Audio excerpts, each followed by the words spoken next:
Sri Elamaram Kareem. Thank you, sir.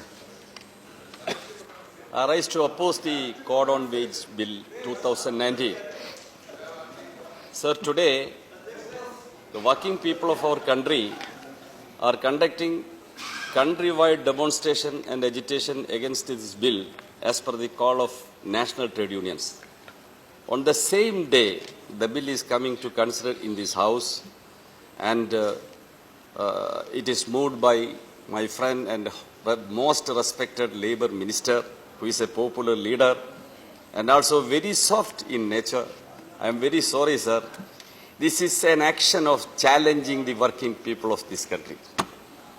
This bill is an exercise of deception and betrayal engineered on the working people of the country, who are actually creating GDP, while most of others are enjoying a free lunch on the valley created by them.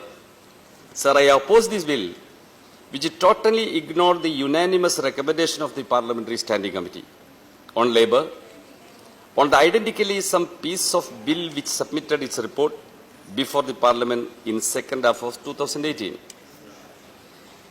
I oppose this bill because in the name of submitting into it for wage or bonus related bills, it has most selectively incorporated some of the provisions from that bill, while diluting or removing others, focusing on the discretionary advantages of the employers class and their suburban government, thereby betraying workers' interests, trampling labour rights. Sir, it nakedly reflected the ugly obsession of the government only for ease of doing business at the cost of the labour and labour rights.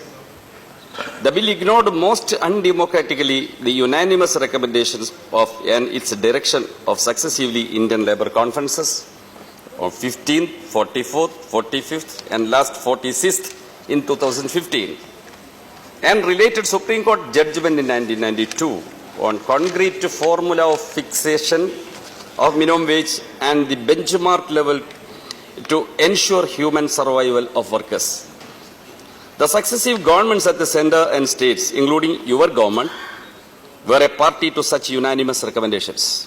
But even then, the government refused to incorporate the same in the bill, despite recommendations of the Standing Committee to act in tandem to such unanimous recommendation of ILCs, thereby making the minimum wages fixation an arbitrary exercise by bureaucracy alone at the dictate of the government. I am sorry, at the dictate of the corporate big business lobby. The recommendation of the Tripartite Minimum Wage Advisory Board, both at the centre and state, are not made mandatory in this regard. Whether the government is willing to accept it, they can accept or reject, thereby undermining the basic operational concept of the tripartism and mocking it down as its slogan, Sabka Saath, Sabka Vikas. Sir, this is corporate ka saath aur sabon ka binash. In this background, all talks of providing a floor-level national minimum wage in the bill has become absolute hoax. And the deceptive intention of the government comes to light when the Labour Ministry appointed an expert committee to make an exercise deliberately tampering the ILC recommendation for formulating minimum wages. Irony is that the government of the day, under the dictate of corporate, could not even accept the arbitrarily suppressed minimum wage figures arrived at their own expert committee, and the cat has come out the bag when our respected minister in a press conference held on 10th July announced that the minimum wages will be rupees 170 per day as floor-level minimum wages, which much less than the statutory minimum wage prevalent at least at 31 locations of the country, including union territories. The balloon of much foretold magnanimity of the government towards workers' stands exploded, and real intention of suppressing wages come to light with all its fangs and claws. Sir, despite concrete recommendations of the Standing Committee on Labour to remove the ambiguity in the definition of employees and workers in the bill, its usage in the operative part of the bill It was ignored in order to allow the employers a free hand to take advantage of this ambiguity and harass the workers, particularly those covered under Sales Promotion Employees Act and Working Journalists Act and some other acts also. The bill, with a diabolic intention to curb the rights of the labor, has continued to empower the employers to deduct already 1 minute 8 days wage for 1 day strike by the workers, which is condemnable. Who decides, sir, it is illegal strike? Which employer allows, admits, sir, that is legal strike? The strike is the right of the worker. He has the right to do work. He has the right to strike the work.